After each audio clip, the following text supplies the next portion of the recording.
Dies ist eine Reise ins Abenteuer. Unvergleichliche Momente und Bilder, die man nie mehr vergisst. Mit dem Zug durch südliche Afrika, da, wo es am schönsten ist. Erleben Sie mit uns eine Traumreise auf Schienen.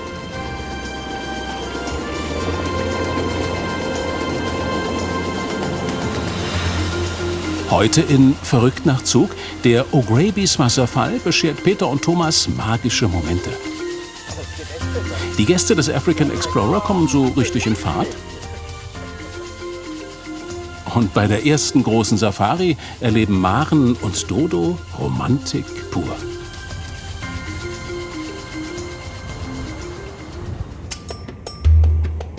Der Tag in der südafrikanischen Steppe ist gerade erwacht, aber einer genießt die frühe Stunde auf der Aussichtsplattform ganz besonders. Bordarzt Dr. Martin Lücke. Alright, thank you so much. Thank you. Der Mediziner aus Coburg ist Bordarzt und liebt das Reisen auf Schienen. Und er liebt Afrika. Ganz bewusst sucht er sich hier seine kleinen Inseln des Glücks. Das ist die schönste Stunde auf diesem Zug. Wenn der Tag erwacht und so wie jetzt, wenn er sich langsam mal in Bewegung setzt oder auch langsam durchs Land zockelt, ist einfach großartig. Und wenn die Sonne rauskommt, was heute früh eher begrenzt der Fall ist, und die Sonne so das Gras aufwärmt, fängt die Landschaft an zu duften. Das sind Gerüche, die man hier auf der Plattform kriegen kann, die unglaublich stimulierend sind. So ein bisschen Sandelholz, Pfeffer, der in der Luft liegt. Es ist total toll. Und das hole ich mir jedes Mal ab, wenn ich hier auf diesem Zug mitreisen darf. Und davon zehrt man dann auch sehr, sehr lange, wenn man in Deutschland dann wieder ist. In Coburg ist er Oberarzt im Krankenhaus. Hier als Bordarzt reist er zwar gratis mit, verdient aber auch kein Geld. Eine Art unbezahlter Urlaub mit Aussicht. Jetzt rollt der Zug wieder und es ist einfach nur ein tolles Panorama, das sich ständig verändert, und es tut dem Auge gut. Der Zug hat auch keine hohe Geschwindigkeit, das finde ich auch ausgesprochen angenehm. Es entschleunigt den Alltag. In der Küche kann von Entschleunigung keine Rede sein. Frühstückszeit heißt Hochbetrieb. Das Serviceteam arbeitet konzentriert, aber gut gelaunt und ist gern unterwegs.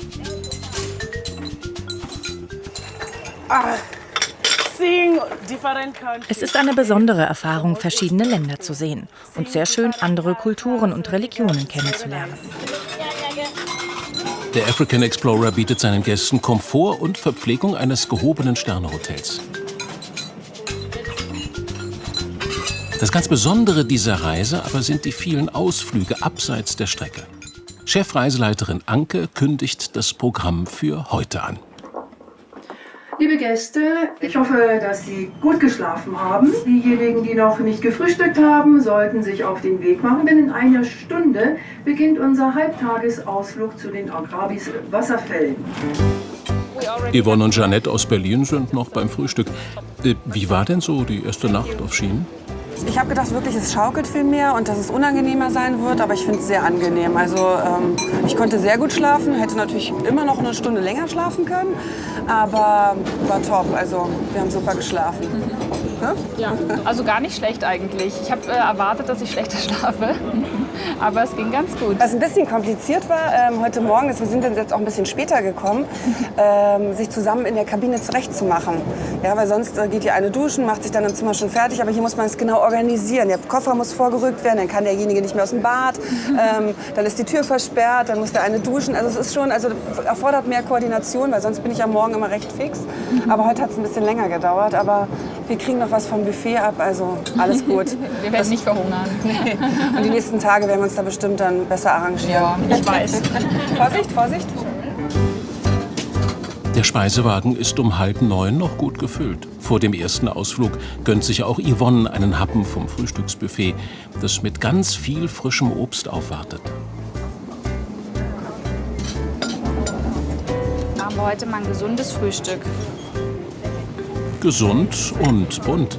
So startet jeder nach seinem Geschmack in den Tag. Während draußen die nahezu unberührte Landschaft vorbeizieht. Am intensivsten erleben kann man die Aussicht auf der Plattform des Zugs. Und hier tankt der Bordarzt Dr. Martin Lücke Kraft und Ruhe.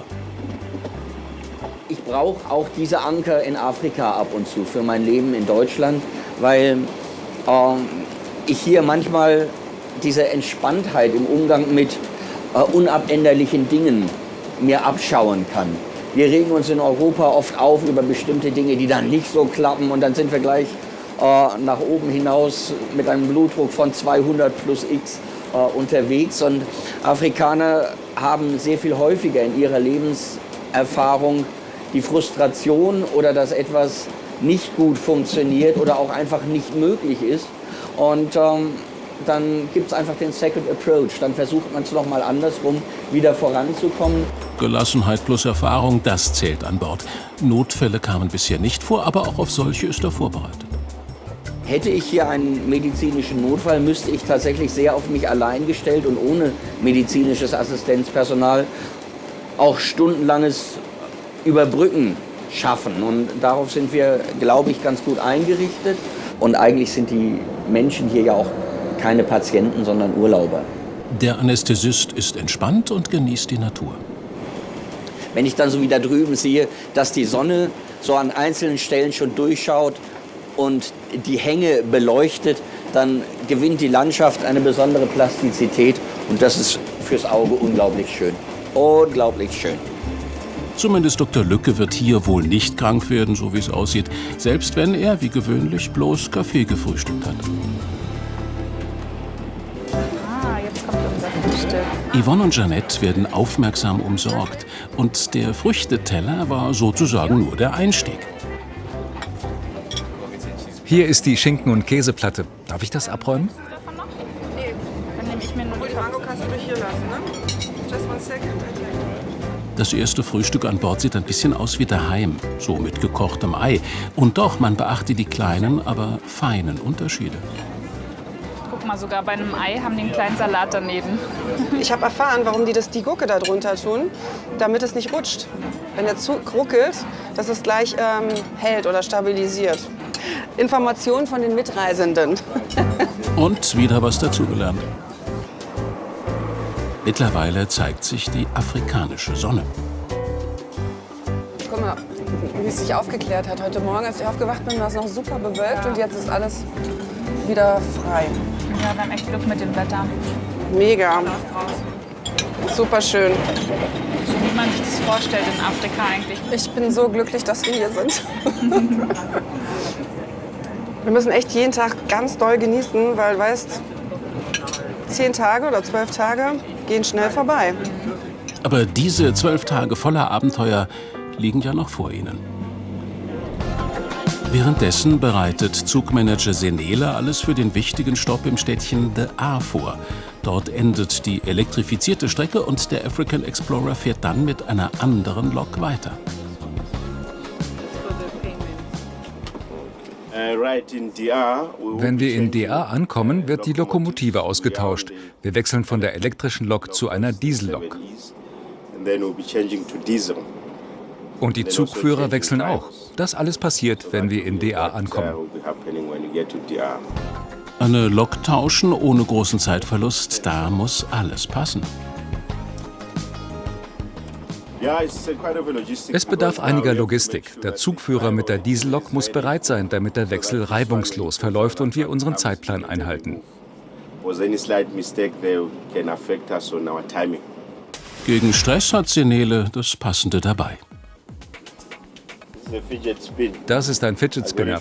Den hat mir mein Sohn geschenkt. Es hilft beim Stressabbau und ist gut für die Konzentration. Fingerspitzengefühl und Berufserfahrung. Senele besitzt beides. Aber jetzt muss er sich sputen. Es dauert, bis er sich durch die 18 Waggons nach vorn gearbeitet hat. Unterwegs schaut Senele dabei immer wieder, ob alles stimmt. Keine Frage, er liebt seinen Zug. Gleich trifft der African Explorer in der A ein, und zwar verspätet. Aber was heißt im Urlaub schon Verspätung? Ich würde sagen 45 Minuten. Das ist noch okay. So eine Stunde Verspätung ist auch in Ordnung für einen Zug. Ein Zug kommt nie zu früh. Ab 2 Stunden, da wird es stressig. Aber eine Stunde Verspätung ist normal.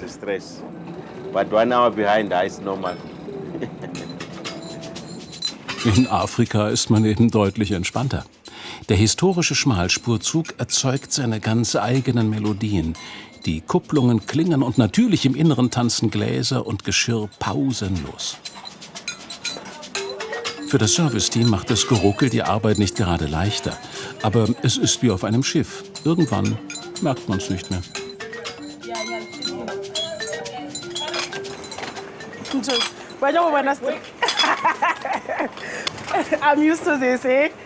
Es gibt viel zu spülen und abzutrocknen, und das mehrmals am Tag ohne Maschine. Sehr viel. Es sind 68 mal 4. Das ist schon viel. Dazu kommen noch die Tee- und Kaffeetassen.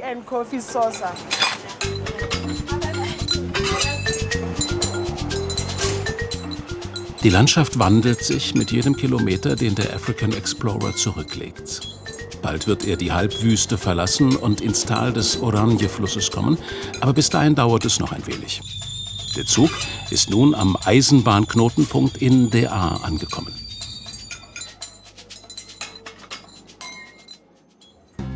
Chefreiseleiterin Anke Rüsch kennt die Strecke. Sie weiß auch, dass jeder Halt dazu genutzt wird, die Fenster des Zuges zu putzen. Damit man rausgucken kann. Und damit vor allen Dingen wir fahren ja viel durch staubige Gegenden, und viele wollen natürlich rausgucken und wollen auch fotografieren. Ja. Man kann natürlich Gott sei Dank hier die Fenster aufmachen, die meisten, aber auch für Fotografen. Manchmal ist es auch zu windig. Ne. Schöne, saubere Fenster sind immer gut. Ne. Gleich werden die Lokomotiven gewechselt und ja, jeder nutzt die Pause so auf seine Weise. Der Rest der Gruppe hat den Zug verlassen, um einen magischen Ort zu besuchen.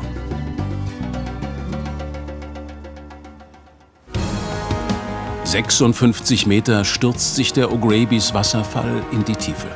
Der Oranje-Fluss hat sich hier auf beeindruckende Weise seinen Weg durch den Fels gebahnt. Das Traumziel von Peter und Thomas. Mit dem Bus ist die Gruppe zu diesem tosenden Naturspektakel gefahren. Die beiden wollen sich von Reiseleiter Rolf alles ganz genau zeigen lassen. Erstmal in Schatten. Erstmal in Schatten. Trotz der glühenden Hitze, sie wollen gleich weiter. Wir gehen jetzt runter zu dem ersten Aussichtspunkt von den O'Grabys Wasserfällen. Das ist eigentlich hier rechts von mir runter. Das wird eine schweißtreibende Angelegenheit, aber Peter und Thomas aus dem hessischen Langen sind gut gerüstet. 50er Sonnencreme heute. Ist echt ein Muss. Also das ist ein Muss. Ja. Allzeit bereit. Es ist gefühlt, keine Ahnung, so heiß ist es bei uns nie in Deutschland, glaube ich. Also 35 aufwärts irgendwas. Ja, wie Bedenken? Wir haben ja einen vertrauenswürdigen Führer dabei, der wird uns schon wieder zurückbringen, oder? Der Naturpark ist auch berühmt für seine Tiere, wie die Klippschliefer. Die sehen aus wie Meerschweinchen, aber diese kleinen Kerlchen haben große Verwandte. Die Verwandtschaft zum Elefanten ist ganz einfach, weil ein Elefant die Geschlechtsteile in einem Sack oder in einem Skrotum trägt. Ja. Er auch. Und er wird auch spaßeshalber der Baumelefant genannt. Wie Rolf wohl spaßeshalber genannt wird, wandelndes Lexikon vielleicht, weil er weiß einfach alles. Und so fragen Thomas und Peter mal vorsichtig, ob es hier denn auch Schlangen gibt, denn die mögen die beiden nicht ganz so gern. Ja, hier gibt es Schlangen. Aber du kannst dich freuen, wenn du eine siehst. Das ist ganz selten. Und wenn, ist es wahrscheinlich ein Erlebnis, das man ganz selten fotografiert oder aber filmen kann auch. Ne? Aber es gibt sie. Und es gibt diesen fantastischen Ausblick.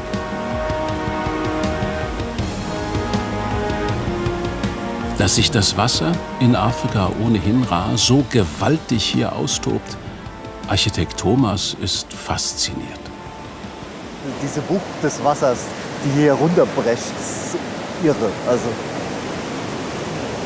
Und das ist ja wenig jetzt im Moment, das Wasser. Wenn man sich vorstellt, dass das bis hier oben hingeht überall. Von hier oben bis runter fällt, also es muss sensationell sein. Den gewaltigen Wasserfall kann man aber nicht nur hören. Wenn du hier oben stehst und du setzt die Hand oder da unten auf dieses Geländer, dann spürst du die Vibration in den Felsen. Es ist ein Bild, das kann man nicht beschreiben, es ist schier unmöglich.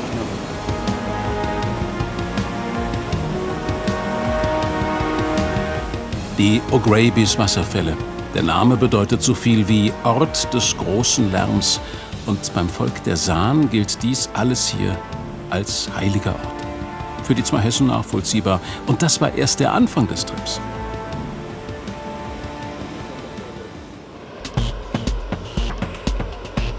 Am Bahnhof in der A wird es derweil betriebsam.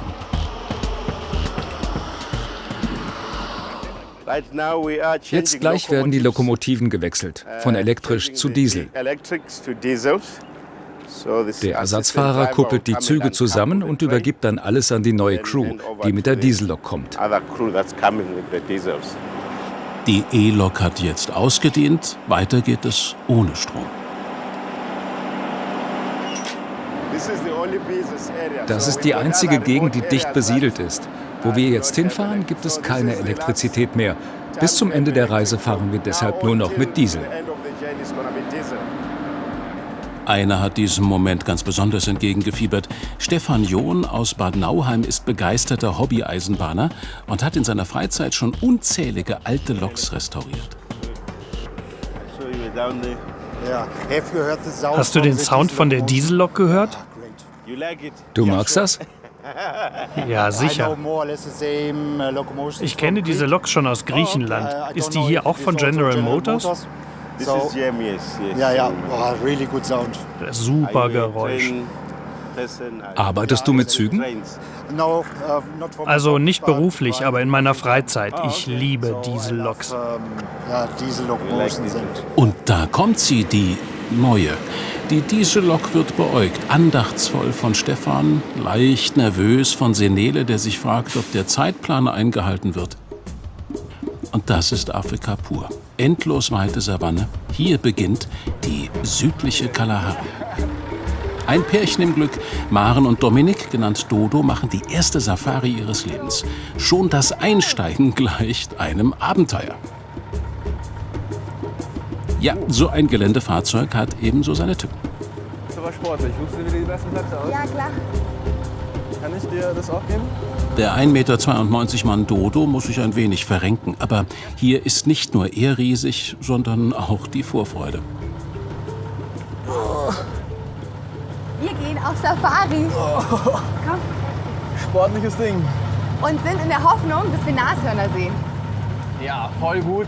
Tatsächlich Nashörner? Ich hab davon gehört. Wir werden sehen und lassen uns überraschen. Mal gucken, was wir sehen, ja. Natürlich super überrascht auf das, was passiert. Afrika, erste Safari. Let's go!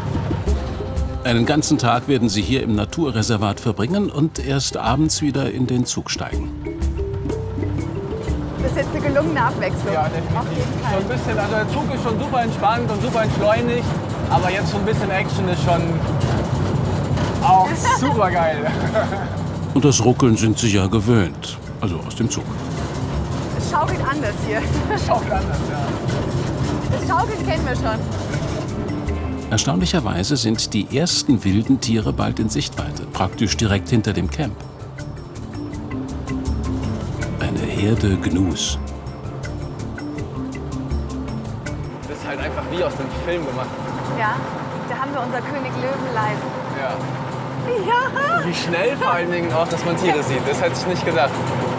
Ich habe zu Dodo noch gesagt, bis jetzt haben wir nur Ziegenböcke gesehen. Diese Antilopen haben die Ruhe weg und lassen sich hautnah bestaunen. Super schöne Tiere. Und vor allem so nah zu sehen. Ja. Und in freier Wildbahn. Und majestätisch. Beide lieben wilde Tiere, aber sie haben sie noch nie live gesehen. Von klein auf früher Dokumentationen jeden Sonntag angeschaut, von früh bis abends. und immer in die Tiere verliebt und in die Landschaften und in die Kontinente und Wälder. Die sind nicht einstudiert, die sind so echt und das ist einfach ihr Leben und das ist ihr Lebensraum. Und das zu sehen, das ist Afrika. Manche Tiere zeigen sich aber nicht auf Anhieb. Da hinter dem Baum. Geduld gehört zu einer Safari dazu. Oder man muss genauer hinschauen. Oder machen wir einen Lockruf? Ein Lockruf? Au, au, au, au. Ja, ob das überzeugend genug war? Das ist wie bei König der Löwen. Oh nee, das war ja nicht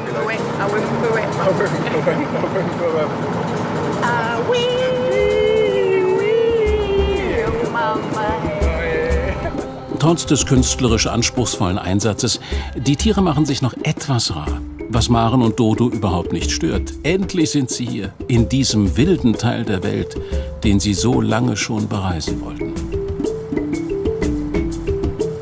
Afrika war schon immer unser gemeinsamer Traum. Ja. Also ich glaube, im ersten Jahr sind wir nach Hamburg zu König der Löwen, zu dem Musical gefahren und haben uns das angeschaut. Und ich weiß nicht, wie oft wir den Film König der Löwen schon angeschaut haben. Und endlich hier zu sein. Ja, klingt es blöd, dass das unser Lieblingsfilm ist?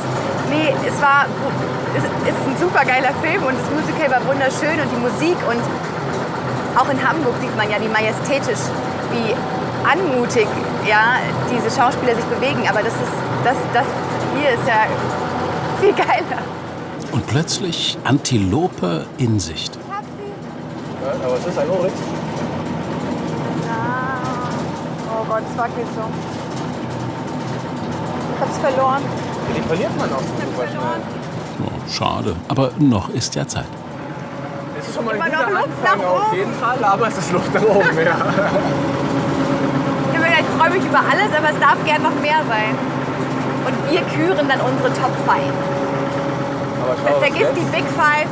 Die Big Five, also Elefant, Nashorn, Büffel, Löwe und Leopard, sie alle leben hier irgendwo.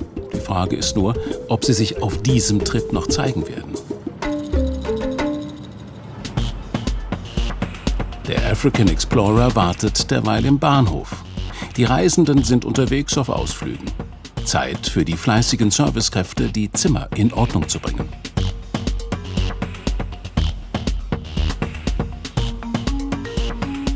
Zugmanager Senele wacht auch jetzt darüber, dass alles seine Ordnung hat im rollenden Hotel.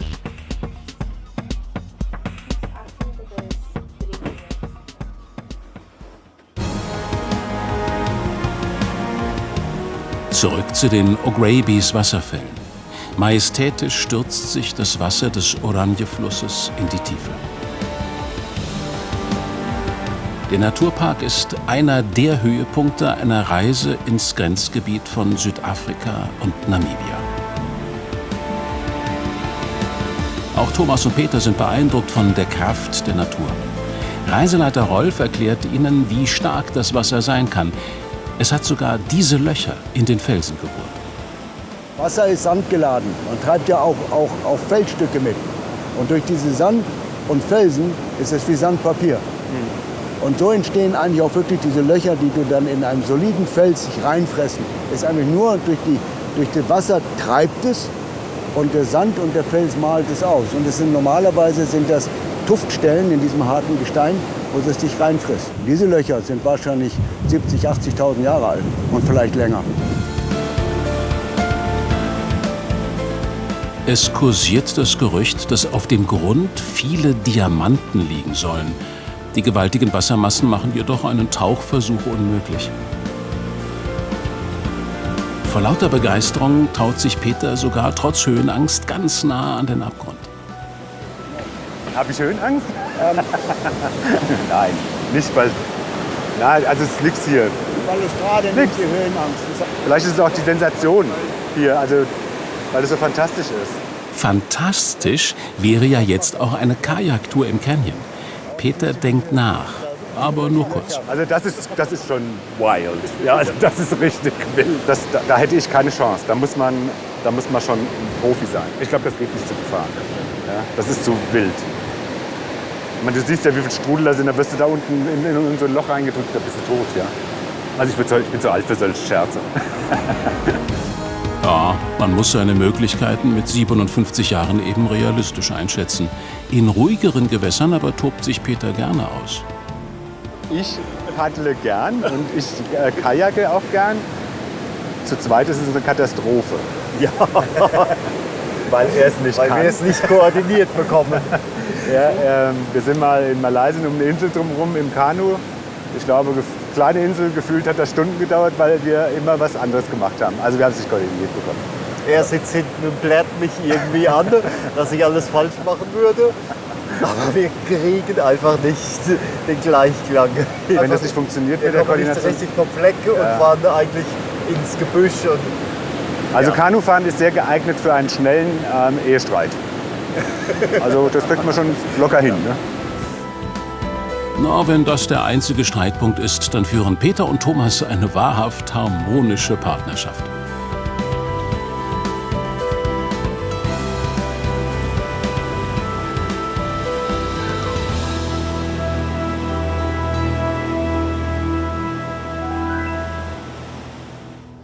Unterdessen am Zug.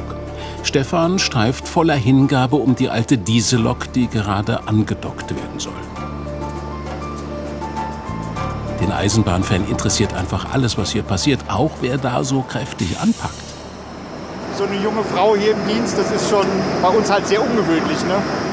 Die Loks sind ausgetauscht worden, weil es ab hier nur noch ohne Strom weitergeht. Aber beim Ankuppeln der Diesellok gibt es offenbar ein Problem.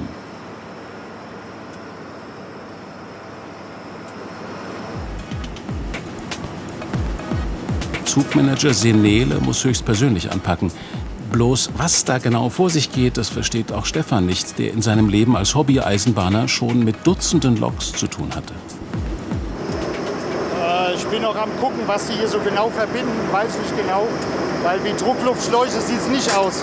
Aber wie Heizung um die Jahreszeit auch nicht. Konnte Senele das Problem lösen? Er lächelt, immerhin.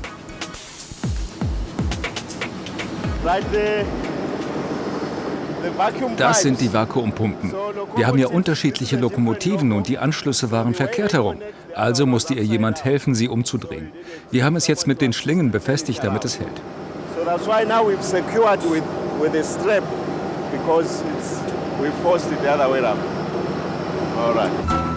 Dieses Problem wurde also afrikanisch pragmatisch gelöst. Wenn die Ausflügler zurück sind, kann die Reise weitergehen. Inzwischen ist die Safari in vollem Gang. Das junge Pärchen Maren und Dodo hält eifrig Ausschau nach wilden Tieren. Aber die haben sich bisher vornehm zurückgehalten.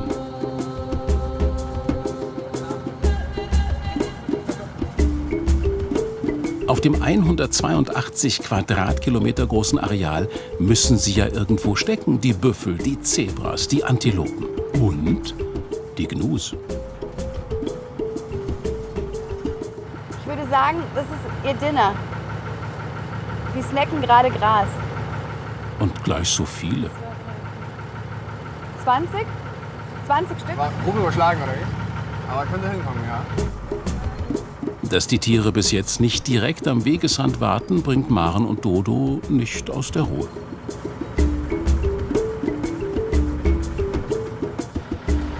Aber Safari hat ja irgendwie auch was mit Suchen zu tun. Also, dass man was findet, ist ja irgendwie die Krönung. Aber es hat ja auch was mit dem Suchen zu tun. Zu warten und zu finden und wenn man was gefunden hat, die Freude, die man dabei empfindet. Und wenn nicht, dann hat man einfach einen coolen Ausflug gehabt mit Suchen und Finden, oder auch nicht? Ja.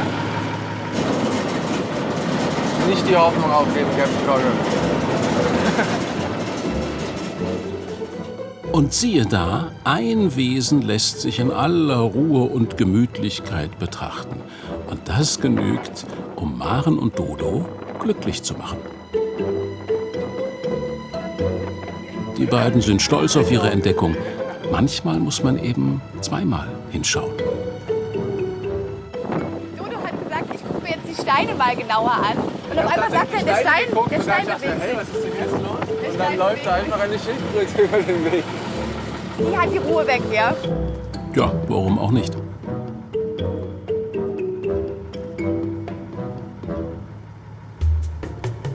Nach und nach lassen sich sogar die scheuen Antilopen blicken. Diese Fotos sorgen für beste Stimmung. Schauen, wie er fotogen hergeschaut hat. Ein Laufsteg-Profi. Alle anderen super schnell weggelaufen wären. Als ob er geahnt hätte, wie viel Freude er dem Paar aus Oberbayern damit macht. Und dann kommt die Fotosafari richtig in Fahrt. Direkt vor ihnen eine ganze Herde Giraffen. Wie geil. Ja, schau doch. Dodo will ganz nah ran. Giraffen in freier Wildbahn. Das ist genau der Moment, auf den Maren und Dodo so lange gewartet haben. Also, jetzt die so nah zu sehen, also damit habe ich jetzt wirklich nicht gerechnet. Und ich finde, sie sind wunderschön und einfach so anmutige Tiere. Ja. Und so entspannt. Das ist wahnsinnig beeindruckend, die so in freier Natur einfach dort stehen zu sehen und dann auch so nah hinzukommen tatsächlich. Und vor allen Dingen, wenn man gar nicht damit rechnet, das ist der Punkt. Also, wie wir vorhin gesagt haben, man sucht die ganze Zeit auf Safari und findet oder findet auch nicht. Und irgendwann so ein bisschen sinkt die Erwartungshaltung, ob man doch wirklich was findet oder sieht. Und auf einmal stehen Giraffen vor einem. Zwar halten die Tiere einen Sicherheitsabstand, aber auch so hinterlassen sie großen Eindruck. Der Traum ist also doch noch wahr geworden. Jetzt können wir uns wirklich nicht beklagen, ja? Gnu, Onyx, Antilopen, kleine Schildkröte, Giraffen, Antilopen, Strauß und ein Strauß. Also ich würde sagen, Jackpot für heute. Und die beiden ahnen nicht, dass noch eine Überraschung auf sie wartet. Der African Explorer hat sich auf den Weg in Richtung der Grenze zu Namibia gemacht. Bis auf Maren und Dodo sind alle Ausflügler wieder an Bord und man kommt sich näher beim Kartenspiel. Der Architekt muss uns Häuser bauen. Oh. Wie groß soll das Kartenhaus werden? Nicht größer als die Decke. 3 Stockwerke. Ach, ich muss auch Niemals machen. ein Stockwerk hin. So, jeder kriegt ungefähr die gleiche Anzahl Karten. So viele Karten brauche ich nicht. Los geht's. Thomas. Guck mal, wie ehrgeizig der ist. Erster, ne? Siehst du das, wie ehrgeizig der ist? Aber ob Architekt Thomas hier wirklich im Vorteil ist? Ja, das kann Es herrschen schließlich verschärfte Bedingungen während der Fahrt. Die sind aber auch Die sind neu. schlüpfrige kleine Scheißerchen. Scheiße, Dreck da! Funktioniert doch überhaupt nichts. Das sind die Schniebis. Wir haben gewonnen. Nee, das war, weißt du, die hat an den Karten geleckt und da war irgendwas dran. Mit viel Spucke geht's. Ah ja, der alte Trick. Du musst beide Karten anlecken. Ach so. Den muss auch noch einer anlegen.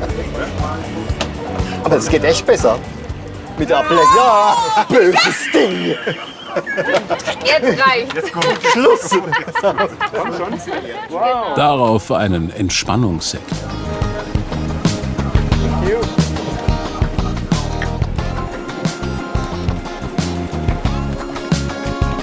Kilometer für Kilometer nähert sich der Zug der namibischen Grenze. Währenddessen bereitet Chefreiseleiterin Anke Rüsch alles Wichtige für die morgigen Ausflüge vor.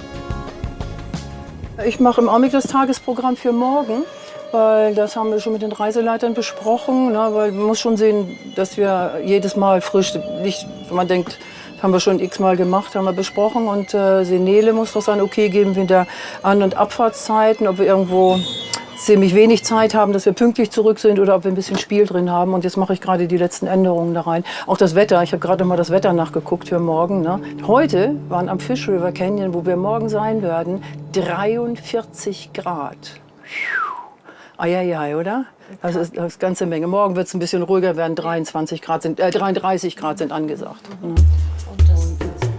Alle Ausflugszeiten muss Anke mit dem Zugmanager abstimmen, damit keine Gruppe zu spät zurück zum Bahnhof kommt und der Zug nicht unnötig warten muss. Senele ist der Herr der Eisenbahn. Ne? Das heißt, er weiß, wo wir vorankommen, wie unser Fahrplan ist. Ne? Das haben wir ja schon gemerkt, die Gäste auch. Der Fahrplan ist circa. Ne? Es ist alles circa. Wir kommen irgendwo an oder fahren eine halbe Stunde früher oder später. Das Wassernehmen dauert länger. Und er muss uns dann sagen, zum Beispiel für übermorgen Da können wir nicht bis ausfahren. Da hat es Regen gegeben und ist ein Teil der Strecke unterspült. Ne? Punktuell richtigen Regen. Und dann fahren wir bis 20 Kilometer an Aus ran. Das muss er uns sagen. Dann brauchen wir natürlich 20, 40 Kilometer länger die Fahrt. Das ist nicht so sehr viel, aber das müssen wir mit ihm natürlich alles absprechen, weil er muss ja auch die Fahrer, die sind ja alle entsprechend bestellt. Wenn wir jetzt 1, 2 Stunden später kommen, wir haben Fahrerwechsel, dann ärgern die sich auch. Und früher können die auch nicht kommen. Das heißt, dazu brauchen wir ihn natürlich jetzt auch. Ne? Ja, ich würde gerne mal eben drüben aus dem Fenster gucken, um zu sehen. Ja, da ist schon das Haus. Ah, das sieht böse nach Grenze aus. Senele, der Zugchef, der ja auch mit den Behörden den Kontakt hat, der geht raus und klärt das ab, ne, ob alles bereit ist. Ja, genau, hier ist das, wo wir dann hin müssen. Beim Grenzübertritt von Südafrika nach Namibia ist die Prozedur jedes Mal ein wenig anders. Daher hält Senele, der bereits draußen ist, Funkkontakt mit seiner Assistentin. Alle Gäste sollen sich bereithalten für die Beamten. Wo sollen die Gäste sein? In ihren Zimmern oder in der Lounge? Sie werden zu den Gästen kommen.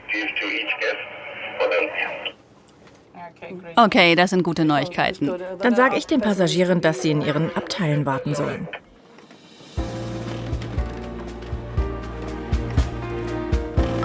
Anke muss nun ihre Reisenden informieren, wo die Grenzbeamten die Pässe kontrollieren und abstempeln werden. Liebe Gäste, auf der rechten Seite sehen Sie jetzt die Grenzstation nach Namibia. Und ich habe gute Nachrichten für Sie. Wir müssen nicht raus. Bitte, liebe Gäste, bleiben Sie in Ihren Abteilen und warten, bis der Officer bei Ihnen vorbeikommt. Anke ist ein wenig angespannt, denn sie weiß, das alles kann sich hinziehen und den Fahrplan völlig durcheinander bringen. Aber zurück zur Safari. Ein unerwarteter Stopp verblüfft Maren und Dodo. Sie sollen aussteigen. Es gibt eine Überraschung für sie. Okay. Ich dachte, es ist gefährlich. Du gehst vor. Ich dachte, es wäre zu gefährlich. No? Okay. Auf einer Safari können immer unerwartet Raubtiere auftauchen. Wackelige Geschichte. Ja. Aber wenn werde ich zuerst von den Löwen gefressen. Geht es jetzt auf Spurensuche oder was? Uiuiui. Oh. Da musst du doch so machen. Ah ja. Habe ich im Fernsehen gesehen. Du guckst doch, das guckst du wiederum, solche Sachen, wo Leute Fährten lesen. Und Gar nicht. Doch. Schaut immer nur beeindruckend aus. Aber Dodo kann's auch. Wer genau hinschaut, wird fündig. Eine Feder? Oh. Aber ich weiß nicht von welchem Tier. Nimm die mit. Können wir in deinen Hut stecken? Ja.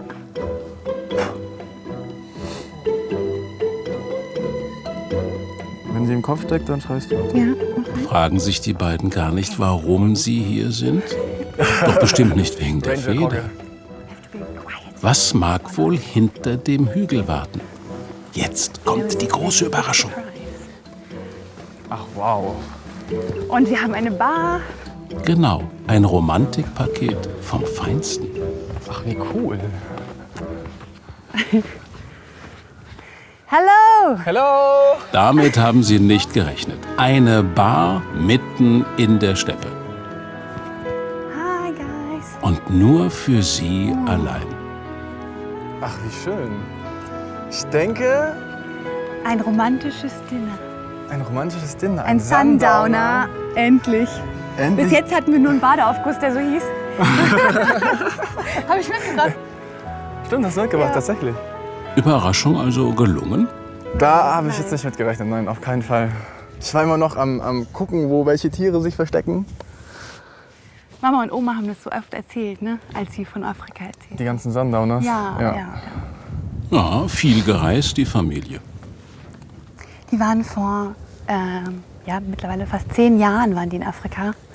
Und die haben gesagt, sie haben nie wieder, also meine Oma reist sehr, sehr viel und war viel auf der Südhalbkugel unterwegs und in vielen warmen Ländern. Und sie hat gesagt, das ist ein Land, das hat sie nie wieder losgelassen. Und ja, die haben natürlich uns vor unserem Urlaub nochmal ihre schönsten Momente erzählt. Und ich bin total gespannt, auf all das zu sehen, was sie gesehen haben. Vielleicht mehr, vielleicht anderes und wie es heute ausschaut. Ja. Darf ich dir den anbieten? Danke dir. Maren möchte eine Spezialität probieren. Ist das Biltong? Ist das Biltong? Das ist Wurst Biltong. und das ist Biltong, Rindfleisch und das ist auch Rindfleisch. Okay. Sausage also from beef. Mama hat mich beauftragt, so viel Kilo, wie ich noch Platz im Handgepäck habe, davon auf jeden Fall mitzunehmen. Und schon mal probiert? nee, ich hab's nicht. Nee. Hast du Platz? Okay, das klingt jetzt so, als ob es vielleicht auch komisch sein könnte. Du probierst zuerst? Ja. Na, wie schmeckt luftgetrocknetes Rindfleisch? Mhm. Und? Ja, schmeckt auch lecker. Ist das gut? Mhm. Okay. Nee, ist wirklich gut.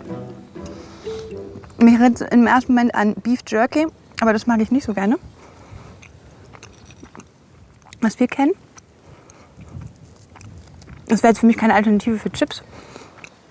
Aber ich kann verstehen, dass Mama das so liebt. Also das ist tausendmal geiler als der getrocknete Fisch, den wir in Island hatten. Aber gesalzenes Fleisch macht auch durstig. Can you mix me a gin tonic? Yes, ma'am. Die Bar soll ja nicht umsonst dastehen. Was trinkst du? Dodo ist noch am Futtern. Ganz anders als erwartet. Es ist sehr süß. Aber es schmeckt gut, auf jeden Fall. Aber jetzt bloß nicht vor lauter Schnabulieren den Sonnenuntergang verpassen. Da ist er. Ich muss aber, ja, ich habe mir fast gedacht, den Sonnenuntergang. Du weißt doch, du hast doch gehört, wie schnell er verschwindet. Ja.